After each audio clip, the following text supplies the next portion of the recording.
Dear student, आज हम चर्चा करेंगे प्रथम विश्व युद्ध से पूर्व अंतर्राष्ट्रीय कूटनीति पर। जैसा कि आपको ज्ञात है कि प्रथम विश्व युद्ध 1914 ईस्वी से लेकर 1918 ईस्वी में हुआ और इस युद्ध में एक और मित्र राष्ट्र थे जिनमें मुख्य देश थे इंग्लैंड, फ्रांस, रूस और बाद में इनमें संयुक्त राज्य अमेरिका भी सम्मिलित हुआ तथा दूसरी ओर थे केंद्रीय शक्तियां जिसमें जर्मनी, ऑस्ट्रिया, तुर्की, बल्गेरिया आदि सम्मिलित थे। जो प्रथम विश्व युद्ध जब आरंभ हुआ तो इससे पूर्व यूरोप में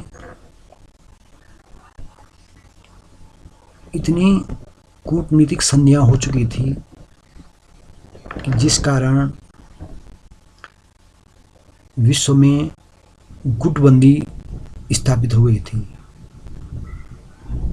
प्रथम विश्व युद्ध से पूर्व दो गुट स्पष्ट नजर आ रहे थे और विभिन्न देशों के मध्य जो कूटनीतिक संधियां हुई, उन संधियों का जो परिणाम हुआ वह परिणाम हमें प्रथम विश्व युद्ध के रूप में देखने को मिलता है। युद्ध से पूर्व जो कूटनीतिक संधियां हुई उनमें सर्वप्रथम आता है त्रिसम्राट संघ, जिसे ड्राइकेशर बंड भी कहते हैं। इस त्रिसम्राट संघ की स्थापना 1872 ईस्वी में जर्मनी के चांसलर बिस्मार्क के प्रयासों से हुई। बिस्मार्क द्वारा जब जर्मनी का एकीकरण पूर्ण किया गया तो जर्मनी के एकीकरण के अंतिम युद्ध में जर्मनी का फ्रांस से जो युद्ध हुआ तो बिस्मार्क ने फ्रांस का घोर अपमान किया। बिस्मार्क जानता था कि फ्रांस अपने अपमान को नहीं भूल पाएगा और वह निश्चित ही जर्मनी से अपने अपमान का बदला लेने का प्रयास करेगा।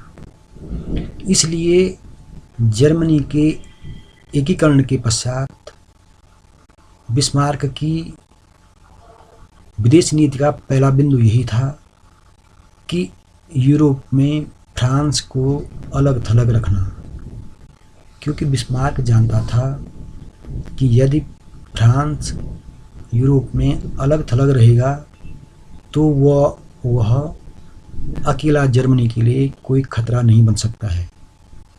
परंतु जैसे ही यूरोप में फ्रांस का कोई मित्र बन जाएगा तो निश्चित ही फ्रांस जर्मनी से अपने अपमान का बदला लेने का प्रयास करेगा।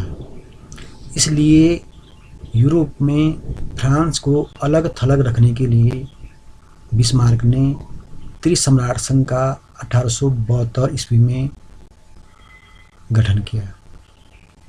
त्रिसम्राट संघ एक संधि थी और इस संधि के तहत जर्मनी के सम्राट, ऑस्ट्रिया के सम्राट तथा रूस के जार के मध्य एक संधि संपन्न की गई। इस तरह यह त्रिसम्राट संघ कहलाता है। इस संघ का उद्देश्य था फ्रांस को अलग थलग रखना, क्योंकि उस समय इंग्लैंड यूरोप में अपनी अलगाव की नीति पर चल रहा था। इसलिए इंग्लैंड से जर्मनी को कोई खतरा नहीं था। इसलिए इस संघ का गठन फ्रांस के विरुद्ध स्थापित किया गया था। यह बिस्मार्क की कूटनीतिक सफलता ही थी कि जब तक बिस्मार्क जर्मनी का चांसलर बना रहा तब तक फ्रांस यूरोप में अलग थलग रहा। बिस्मार्क की विदेश नीति के बारे में कहा जाता है कि वह एक ऐसा जादूगर था जो एक साथ 5 गेंदों को आसमान में उछाल सकता था और उन्हें किसी को भी पृथ्वी पर नहीं गिरने देता था। ये कथन था जर्मनी के सम्राट विलियम का, जो उसने बिस्मार्क की विदेश नीति के बारे में कहा था। इस तरह त्रिसम्राट संघ के जरिए बिस्मार्क ने फ्रांस को अलग थलग बनाए रखा। इस संघ का उद्देश्य था कि 1871 की संधि के अनुसार फ्रांस की जो सीमाएं निर्धारित की गई हैं, उन सीमाओं में कोई परिवर्तन न किया जाए। पूर्वी समस्या के प्रश्न को तीनों सम्राट सामूहिक रूप से इस पर ध्यान देंगे और हल करने का प्रयास करेंगे। अंतर्राष्ट्रीय समस्याओं को हल करने के लिए तीनों सम्राट सम्मिलित रूप से उनका समाधान करेंगे। इस तरह बिस्मार्क ने त्रिसम्राट संघ के उद्देश्यों के जरिए फ्रांस के विरुद्ध गुटबंदी बनाए रखी, परंतु शीघ्र ही पूर्वी समस्या के प्रश्न पर ऑस्ट्रिया और रूस के बीच मतभेद उत्पन्न हो गई और इसका परिणाम ये हुआ कि जब 1878 ईस्वी में बर्लिन की संधि में पूर्वी समस्या पर विचार किया गया, तो यद्यपि बिस्मार्क ने उस समय अपने को एक ईमानदार दलाल के रूप में प्रस्तुत करने का प्रयास किया, परंतु बिस्मार्क की भूमिका पर रूस को संदेह हो गया और कालांतर में रूस का जार त्रिसम्राट संघ से अलग हो गया, या ये हम ये कह सकते हैं कि त्रिसम्राट संघ कमजोर पड़ गया। बिस्मार्क को भय था कि रूस जर्मनी से नाराज होकर कहीं फ्रांस से संधि न कर ले और फ्रांस के पक्ष में खड़ा न हो जाए। इसलिए 1887 में बिस्मार्क ने रूस के जार के साथ एक संधि की, जिसको कहते हैं पुनर्आश्वासन संधि। यह संधि 3 वर्ष के लिए की गई तथा इस संधि में यह प्रावधान किया गया कि यदि कोई राज्य त्रिसम्राट संघ के किसी भी सदस्य के ऊपर आक्रमण करता है तो शेष राष्ट्र तटस्थ बने रहेंगे तथा दूसरे राष्ट्र के हितों को ध्यान में रखते हुए तटस्थता की नीति का पालन करेंगे। बिस्मार्क को इस संधि से भी संतुष्ट नहीं हुआ। उसे लगने लगा कहीं ऐसा ना हो कि रूस का झुकाव फ्रांस की ओर बढ़ जाए और जर्मनी के लिए खतरा पैदा हो जाए। इसलिए बिस्मार्क ने ऑस्ट्रिया के साथ अलग से एक संधि की, जिसको द्विराज्य संधि के रूप में जाना जाता है, और यह संधि 1879 में संपन्न की गई। क्योंकि 1878 में बर्लिन की संधि से, बर्लिन सम्मेलन से रूस नाराज हो गया था, इसलिए ऑस्ट्रिया को अपने पक्ष में बनाए रखने के लिए बिस्मार्क ने द्विराज्य संधि की। बाद में अपनी स्थिति को और मजबूती प्रदान करने के लिए बिस्मार्क ने इटली को भी इस संधि में सम्मिलित किया और इस तरह 1882 में द्विराज्य संधि को त्रिराज्य संधि के नाम से लागू कर दिया गया। और अब यह त्रिराज्य संधि जर्मनी, ऑस्ट्रिया व इटली के मध्य संपन्न की गई। इस संधि की शर्तें थी कि यदि इटली फ्रांस पर आक्रमण करे तब उसके मित्र ऑस्ट्रिया व रूस उसकी सहायता करेंगे। और पर यदि फ्रांस जर्मनी पर आक्रमण करे तो इटली भी उसकी सहायता करेगा। यह त्रिराज्य संधि वास्तव में बिस्मार्क की एक बहुत बड़ी कूटनीतिक विजय थी। यह संधि ऐसी थी जिसमें इस तरह के प्रावधान किए गए कि यदि रूस जर्मनी अथवा ऑस्ट्रिया पर आक्रमण करे तब इटली तटस्थ रहेगा, तथा यदि रूस फ्रांस की सहायता से जर्मनी व ऑस्ट्रिया पर आक्रमण करे तब इटली अपने मित्रों की सहायता करेगा। यह संधि 5 वर्ष के लिए की गई तथा इसे गुप्त रखा गया।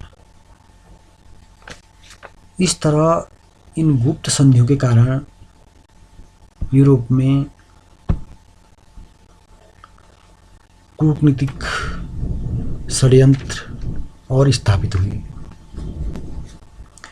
यहाँ एक बात महत्वपूर्ण है कि यूरोप में तब तक शांति बनी रही जब तक बिस्मार्क की विदेश नीति सफलतापूर्वक संचालित होती रही, परंतु 1890 ईस्वी में बिस्मार्क का पतन हो गया और जर्मनी के सम्राट विलियम द्वितीय कैसर ने सारी शक्तियां अपने हाथ में ले ली और विलियम द्वितीय कैसर ने जर्मनी की विदेश नीति को ही पूर्णतया बदल दिया। जैसे मैंने पहले कहा था कि बिस्मार्क की कूटनीति का मुख्य उद्देश्य था फ्रांस को यूरोप में अलग थलग बनाए रखना तथा इंग्लैंड जो तटस्थता की नीति पर चल रहा था उसको नाराज न करना। इन सब कारणों की वजह से बिस्मार्क ने इंग्लैंड के साथ मित्रवत संबंध बनाए रखा और यूरोप की राजनीति से उसको तटस्थ बनाए रखा। बिस्मार्क जानता था कि इंग्लैंड के साथ उसका टकराव तभी हो सकता है यदि वो अपनी नौसैनिक शक्ति बढ़ाए या पूर्वी समस्या में हस्तक्षेप करे। बिस्मार्क कहा भी करता था कि मैं कुस्तुनतुनिया से आने वाली डाक को कभी नहीं खोलता। अर्थात बिस्मार्क का स्पष्ट कहना था कि पूर्वी समस्या में मेरी कोई रुचि नहीं है। इसलिए बिस्मार्क ने पूर्वी समस्या अर्थात तुर्की के प्रश्न पर तुर्की की आंतरिक समस्या में कभी हस्तक्षेप नहीं किया और न ही बिस्मार्क ने अपनी नौसैनिक शक्ति बढ़ाने का प्रयास किया। परंतु जब बिस्मार्क का पतन हुआ और विलियम द्वितीय कैसर जर्मनी का सम्राट बना तो विलियम द्वितीय कैसर ने जर्मनी की विदेश नीति को ही पलट दिया। उसने ठीक बिस्मार्क के विपरीत जर्मनी की विदेश नीति का संचालन किया।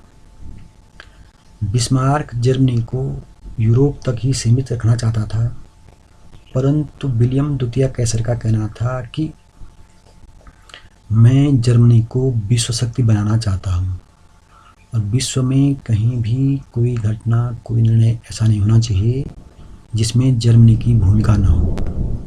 इसलिए विलियम द्वितीय कैसर ने जर्मनी को विश्व शक्ति बनाने के लिए अपनी नौसेना में वृद्धि की, जिस कारण इंग्लैंड के साथ उसके संबंध खराब हुए। बिस्मार्क ने पूर्वी समस्या में हस्तक्षेप किया और तुर्की में सीधे हस्तक्षेप करके तुर्की के साथ मित्रता कायम की और बर्लिन से बगदाद तक रेलवे लाइन बिछाने का निर्णय किया। इस कारण इंग्लैंड जर्मनी से नाराज हो गया। जैसे मैंने पूर्व में बताया कि बर्लिन के सम्मेलन के कारण रूस भी जर्मनी से नाराज हो गया था और विलियम द्वितीय कैसर ने ऐसा कोई प्रयास नहीं किया कि वो रूस के साथ मित्रवत संबंध बनाए रखता। कालांतर में इसका परिणाम यह हुआ कि रूस ने फ्रांस के साथ 1893 ईस्वी में संधि कर ली। इस संधि का परिणाम यह हुआ कि यूरोप में फ्रांस का अलगाव समाप्त हो गया। रूस का जर्मनी से नाराज होने का एक कारण यह भी था कि विलियम द्वितीय कैसर ने पूर्वी समस्या में हस्तक्षेप जारी रखा, जिससे रूस उससे नाराज हो गया और इसका परिणाम यह हुआ कि फ्रांस और रूस के मध्य संधि हुई और बिस्मार्क की विदेश नीति का जो महत्वपूर्ण बिंदु था, फ्रांस को यूरोप में अलग थलग रखना, वह बिंदु असफल रहा। दूसरा महत्वपूर्ण कूटनीतिक संबंध स्थापित हुआ फ्रांस और इंग्लैंड के मध्य। 1904 ईस्वी में इंग्लैंड और फ्रांस के बीच हार्दिक समझौता, जिसे कार्डियल एंटांटे भी कहा जाता है, वो समझौता स्थापित हुआ। यहाँ एक बात महत्वपूर्ण है कि फ्रांस और इंग्लैंड प्राचीन काल से ही एक दूसरे के शत्रु थे, परंतु 1854 में क्रीमिया युद्ध के पश्चात दोनों में यद्यपि कई बार मतभेद हुए, परंतु दोनों ने क्रीमिया युद्ध के बाद एक दूसरे के विरुद्ध शस्त्र नहीं उठाए। सूडान में फैसोडा की घटना के समय यद्यपि दोनों के बीच मतभेद पैदा हुए, परंतु शीघ्र ही फ्रांस ने अपनी स्थिति का आकलन करके पीछे हटाई मुनासिब समझा और इस कारण फैसोडा की घटना पर जो तनाव की स्थिति थी वो समाप्त हो गई और बाद में धीरे धीरे इंग्लैंड और फ्रांस के संबंध मधुर होते गए और अंततः 1904 ईस्वी में दोनों के मध्य हार्दिक समझौता हुआ। इस समझौते की महत्वपूर्ण विशेषता यह है कि इससे फ्रांस और इंग्लैंड के बीच मित्रता आरंभ हुई और यही नहीं, इस समझौते के जरिए इंग्लैंड की शानदार अलगाव की नीति का भी अंत हुआ और इंग्लैंड ने, क्योंकि इंग्लैंड अब जर्मनी से निरंतर नाराज चल रहा था, जर्मनी के सम्राट विलियम द्वितीय कैसर द्वारा अपनी नौसेना की वृद्धि के कारण इंग्लैंड से उसके मतभेद पैदा हो गए थे तथा विलियम द्वितीय कैसर द्वारा तुर्की में बगदाद तक रेल लाइन बिछाने के कारण पूर्वी समस्या में सीधे हस्तक्षेप से भी इंग्लैंड जर्मनी से नाराज हो गया था। इस कारण फ्रांस और इंग्लैंड के बीच हार्दिक समझौता हुआ और बाद में ये हार्दिक समझौता ट्रिपल एंटांटे के रूप में परिवर्तित हो गया। इस समझौते के तहत फ्रांस, इंग्लैंड तथा रूस ने एक दूसरे के साथ मित्रता आरंभ की और इस तरह ट्रिपल एंटांटे हस्ताक्षरित हुआ और विश्व स्पष्ट रूप से दो गुटों में बंट गया, अर्थात यूरोप में स्पष्ट रूप से दो गुट सामने आ गए। एक गुट में फ्रांस, इंग्लैंड तथा रूस तथा दूसरे गुट में जर्मनी, ऑस्ट्रिया, इटली, तुर्की। यहाँ एक महत्वपूर्ण बात ध्यान देने योग्य है कि प्रथम विश्व युद्ध से पूर्व इटली जर्मनी के साथ था, परंतु जब प्रथम विश्व युद्ध आरंभ हुआ तो बाद में इटली लंदन की संधि के तहत मित्र राष्ट्रों के साथ सम्मिलित हो गया। इसे बिंदु पर हम बाद में चर्चा करेंगे। मैंने जैसे अभी चर्चा की थी पूर्वी समस्या पर कि किस तरह विलियम द्वितीय कैसर ने पूर्वी समस्या पर जो बिस्मार्क की नीति थी उसको उलट दिया था, जिस कारण जर्मनी और इंग्लैंड के संबंध तनावपूर्ण बने और यही नहीं, पूर्वी समस्या के कारण ही रूस और जर्मनी के संबंध भी तनावपूर्ण रहे और बाद में रूस ने भी जर्मनी से किनारा किया तथा इंग्लैंड ने अपनी शानदार अलगाव की नीति को त्याग दिया। इस तरह इन अंतर्राष्ट्रीय कूटनीतिक संबंधों के कारण विश्व अर्थात तत्कालीन यूरोप दो ध्रुवों में बंट गया और इस तरह प्रथम विश्व युद्ध की भूमिका तैयार हुई।